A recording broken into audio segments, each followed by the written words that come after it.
तर याच मुद्द्यावरती एकनाथ शिंदेच्या शिवसेनेकडून निवडणूक आयोगामध्ये असाच युक्तिवाद करण्यात आलेला होता की फक्त विधिमंडळ पक्षच नाही तर राजकीय पक्ष आहे, त्या राजकीय पक्षामध्ये कार्यकारिणी आहे, कार्यकारिणीतील सदस्य आहेत, त्यानंतर प्राथमिक सदस्य आहेत, जिल्हा प्रमुख, संपर्क प्रमुख, विभागाध्यक्ष, शाखा प्रमुख अशी जी शिवसेनेतील रचना आहे या सगळ्यामध्ये आमच्याकडेच बहुमत कसं आहे अशा पद्धतीचा तो युक्तिवाद होता। आणि आता न्यायमूर्ती जयमाला बागची यांनी हाच मुद्दा या ठिकाणी उपस्थित केलेला आहे। त्यांनी म्हटलंय की आपल्याला पहिल्यांदा पक्षात फूट पडली की नाही हे पाहावं लागेल। फुटीची सुरुवात विधिमंडळ पक्षात होऊ शकते परंतु तिचे पडसाद खरं तर विधिमंडळ पक्षात एखाद्या फूट पडली की त्याचे पडसाद राजकीय पक्षामध्ये उमटतात आणि त्यातच जर हे पडसाद संघटनेत उमटतात त्यामध्ये त्यानंतर ते प्राथमिक सदस्यत्वामध्ये जे पक्षाचे प्राथमिक सदस्य आहेत त्यांच्यामध्ये उमटू शकतात। अशा पद्धतीची महत्त्वाची टिप्पणी त्यांच्याकडून करण्यात आलेली आहे। आणि त्यानंतर पुन्हा एकदा कपिल सिब्बल यांनी युक्तिवाद करायला सुरुवात केलेली आहे। कपिल सिब्बल यांनी त्यांना काउंटर केलेला आहे। त्यांनी म्हटलं की मला याचं उत्तर देऊ द्या, कायद्याचा नियम म्हणून राजकीय पक्षातील फूट ही केवळ विधिमंडळ पक्षातील फुटीमुळे निर्माण होऊ शकत नाही।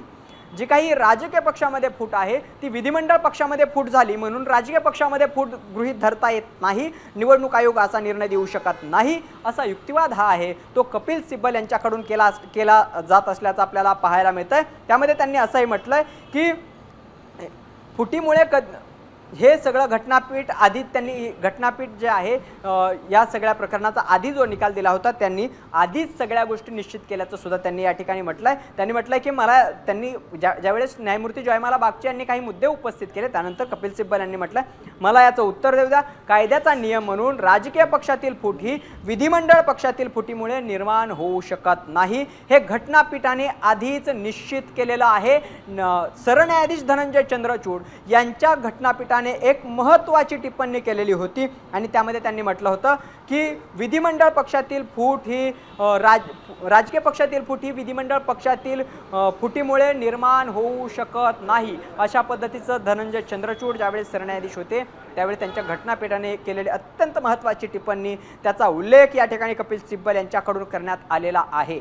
आता पुढं याच मुद्द्यावरती न्यायमूर्ती जयमाला बागची आहेत त्यांनी एक महत्त्वाचा मुद्दा मांडलेला आहे। घटनापीठ असं म्हणतंय की प्रस्तावित फूट ही केवळ विधिमंडळ पक्षातील फुटीपुरती मर्यादित ठेवता येत नाही, परंतु जर फुटीची सुरुवात विधिमंडळ पक्षात झाली आणि नंतर तिचं प्रतिबिंब संघटनेत प्राथमिक सदस्यत्वात दिसलं तर त्याचा विचार केला जाऊ शकत नाही असं घटनापीठ म्हणत नाही। ते एका मोठ्या फुटीचं केंद्रस्थान इपी सेंटर अत्यंत महत्त्वाचा शब्द या ठिकाणी वापरलेला आहे। जे काही भूकंपाचं केंद्रबिंदू असतो तशा पद्धतीचा या सगळ्या फुटीचं केंद्रस्थान इपी सेंटर हे असू शकतं अशा पद्धतीचं म्हटलेलं आहे। घटनापीठाच्या जे काही मूळ स्टेटमेंट आहे त्याचा संदर्भ न्यायमूर्ती जयमाला बागची यांनी दिल्याचं आपल्याला पाहायला मिळतंय। त्यांनी म्हटलंय की घटनापीठ असं म्हणतंय की प्रस्तावित फूट ही केवळ विधिमंडळ पक्षातील फुटीपुरती मर्यादित ठेवता येत नाही, नंबर 1। नंबर 2, फुटीची सुरुवात विधिमंडळ पक्षात झाली आणि नंतर तिचं प्रतिबिंब संघटनेत आणि प्राथमिक सदस्यत्वात दिसलं तर त्याचा विचार केला जाऊ शकत नाही असं घटनापीठ म्हणत नाही। म्हणजे कपिल सिब्बल यांनी जो मुद्दा उपस्थित केला होता त्याला काउंटर या ठिकाणी न्यायमूर्ती जयमाला बागची यांनी केल्याचं आपल्याला पाहायला मिळतंय। त्यांनी पुढे असंही म्हटलंय की जी काही फूट झालेली आहे हे मोठ्या फुटीचे केंद्रस्थान विधिमंडळ पक्षातील फुटीचे पडसाद जे राजकीय पक्षामध्ये उमटतात ते एका मोठ्या फुटीचं इपी सेंटर फुटीचं केंद्रस्थान असू शकतं अशा पद्धतीचा हा युक्तिवाद केल्याचं आपल्याला पाहायला मिळतंय। त्याला कपिल सिब्बल यांच्याकडून पुन्हा एकदा काउंटर करण्यात येत आहे। कपिल सिब्बल यांनी असं म्हटलंय की मी आदराने सांगतो घटनापीठ जे खंडपीठ आहे खंडपीठाचा आदर ठेवून एक गोष्ट नमूद करतो असं त्यांनी या ठिकाणी म्हटलंय। घटनापीठ काय म्हणतं ते एका क्षणासाठी आता बाजूला ठेवा। खरं तर कपिल सिब्बल यांनीच घटनापीठाचा उल्लेख केला होता।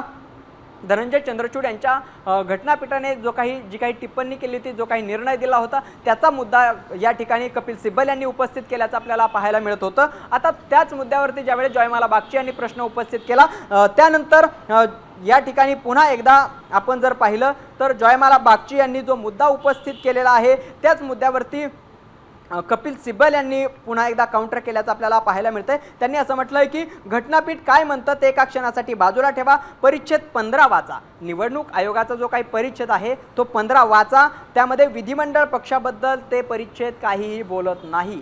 राजकीय पक्षाची रचना, राजकीय पक्षाचं कार्यालय, राजकीय पक्षाची संरचना, राजकीय पक्षाचं चिन्ह, राजकीय पक्षाची नोंदणी, राजकीय पक्षाची कार्यपद्धती, या सगळ्या गोष्टीवर परिच्छेद 15 मध्ये जे काही सगळ्या भूमिका आहेत त्या मांडल्या असल्याचं आपल्याला पाहायला मिळतंय। हाच मुद्दा आता या ठिकाणी कपिल सिब्बल यांनी उपस्थित केल्याचं आपल्याला पाहायला मिळतंय। त्यावरती न्यायमूर्ती जयमाला बागची यांनी पुढे असंही म्हटलंय, आम्ही तुमचं म्हणणं ऐकलं, यावर अधिक बारकाईने तपास करण्याची आवश्यकता आहे असं दिसतंय। तुम्ही मजबूत बाजू मांडत आहात, परंतु आम्हाला या मुद्द्यावर स्पष्टता देखील हवी आहे। खरं तर आता हा मुद्दा अत्यंत महत्त्वाचा आहे की त्यांनी असं म्हटलं की तुम्ही मजबूत बाजू मांडताय, ठाकरेंची जी बाजू मांडताय ते कपिल सिब्बल सगळ्यात जोरदार धारदार पद्धतीने मांडतायत। भरत, एक